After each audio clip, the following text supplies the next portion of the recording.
Hey guys, if you're shopping for knives and gear, make sure you check out the description of the video you're watching right now for links to some great online retailers. There's also individual links for knives that I personally recommend. Thanks! What's going on YouTube? Metal Complex here, and today I've got another short little unboxing to share with you guys. I say short, but this is a pretty big box. There's multiple items in here, so this might be a longer unboxing than usual. I don't know what's in here, but as per usual, we will find out together. Thanks so much to my generous patrons who are supporting me right now. If you're enjoying the daily knife content on this channel and you'd like to support me too, there is of course a link for my Patreon right down in the description. Your support would mean the world to me. And please follow me on Instagram at metal_complex. Alright. What do we have in here? People always ask me about the scalpel. There's a series called Quest for the Ultimate Unboxing Knife in my playlists on this channel. And after multiple episodes, the community voted that this guy be the dedicated unboxing tool. This was actually made out of an F-150 truck spring by a viewer, and it works really well. So that's what I use. That's the short story behind that. Lots of packing material. Thank you very much. I will definitely use those. And we have some stuff wrapped up right here. Beautiful. What else do we have? Okay, oh, and there's a note. Thank you. Yay, notes. Notes with lots of information. That's my favorite. Love it. Okay, what do we have here? Hello, MC. First and foremost, thanks for all the great knife content you put out for the folding cutlery community. It's tremendously valuable as a purchaser to get a sense of a knife before pulling the trigger. The only problem is, between you and Slicey Dicey, I'm pretty sure I need to get a Hinderer now. Oh man, okay, and then there's some more information about what's in here. Good deal. Do you have Instagram? He says could have used a smaller box. Oops. Hey, that's all right. No worries. No worries.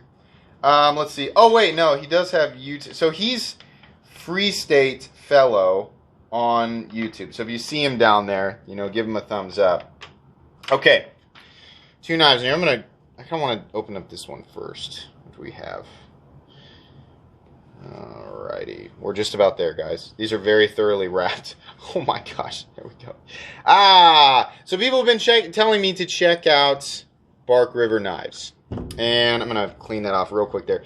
I've never experienced, I mean, other than, I would say maybe just a couple of times here or there.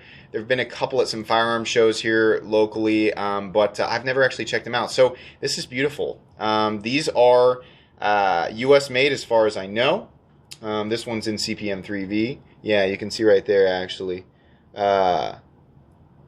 Escanaba, Michigan, USA. I hope I'm pronouncing that correctly. Probably not. CPM 3V. Edge is done beautiful. Oh boy, that is nice and thin behind the edge. We have some beautiful polished micarta scales. Seam work there on those pins. Oh yeah, it's perfect. Beautiful. I can see why people like these. This is not a review. This is just a little first impressions, right? Well, down the road, I'll do a video on this knife, just giving my overall thoughts and things like that. Generally, with fixed blades, people like to see, you know, testing and usage, and oftentimes a lot of people like to see that with folding knives as well. I don't do that on this channel. I've been buying, selling, trading, collecting, using knives for going on 12 years now. Like seriously. I've got enough users, I've got enough experience with some other knives where I can kind of formulate my opinions based on past information. So there won't be, you know, a comprehensive, you know, really long like usage. It won't be anything like that. But I will talk about the quality, the overall, you know, fit and finish, the blade geometry, weight, dimensions, things like that. So that's pretty cool. And then the other one here apparently is a Spyderco. Let's see. Boy, the wrapping.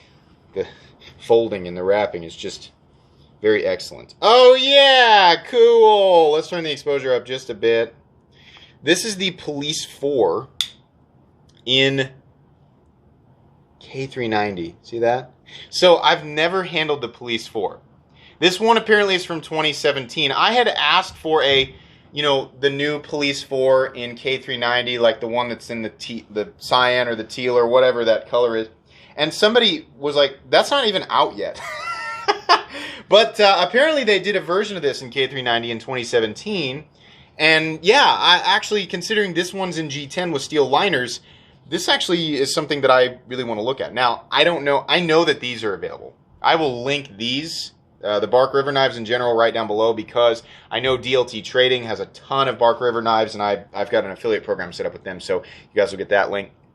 I will link the Police 4, because I think you can still get it. I don't know if this K390 version is still available. But I will link that, and then I'll link the new K390 version as well, along with Spyderco knives in general. K390, what is it? It's like CPM M4 on steroids. Better edge retention, not stainless, but tougher. As far as I understand, K390 has better edge retention and better toughness than CPM M4, and is a little bit less stainless, or maybe right on the line. I'm not really sure, but this is serious steel. This is really, if you're going to have something with a long, pointy geometry, right, and you really want edge retention, toughness is something that if you're going to use this Police 4 the way that it was intended to be used, rough, right, you're going to want a steel with some excess toughness. K390 is monster beast mode steel, but it's not great if you live in an area where corrosion might be a problem, you know, like near the ocean or a swamp, or, right, you don't want to, the K390 is not the right steel. But for a lot of people, including myself, who live in areas like, in my case, Kansas, right, both of these steels, CPM 3V also not stainless. Incredibly tough, by the way. CPM 3V is even, actually, it's substantially more tough than K390, but it doesn't have nearly the edge retention. Out here, we can enjoy steels like CPM 3V and K390. Here's my Maximit's Para 3, which you can see has formed a little tiny bit of a patina in a year. A lot of this will come off with just a little bit of cleaning, right? And it's got insane edge retention. Real quick, how does Maximit stack up here? Maximit has even better edge retention than K390, way better edge retention than 3V. But Maximit is not as tough as K390, and K390 is not as tough as 3V, right? None of them are stainless. But I really like steels like this. I like extra toughness with my edge retention. I don't have much of a use for steels like S90V, even though one of my favorite knives is an S90V right now. S110V, the really, really stainless and the really, really high edge retention steels. I don't have a lot of use for those because they generally don't have a lot of toughness as compared to knives like these. I'd rather sacrifice corrosion resistance. If I'm looking for edge retention, I'd rather sacrifice corrosion resistance and get some way better toughness. Why? Edge stability, right, as I'm continuously cutting. If I have to resharpen steels like this, right, 3V I don't think is nearly as much of a problem, but if I have to resharpen steels like Maximit or K390, I would much rather that extra toughness, you know, any sort of damage that was caused to the edge, I would much rather it be a roll or a very small chip than a much larger chip, something that's, you can expect to, you know, be the case in really hard, really high edge retention steels like S110V, S90V, or even M390. I actually really don't like sharpening M390 or 20CV or 204P. I would rather have some extra toughness. So that's my official stance on that. Anyways, okay, wow, this is a long unboxing.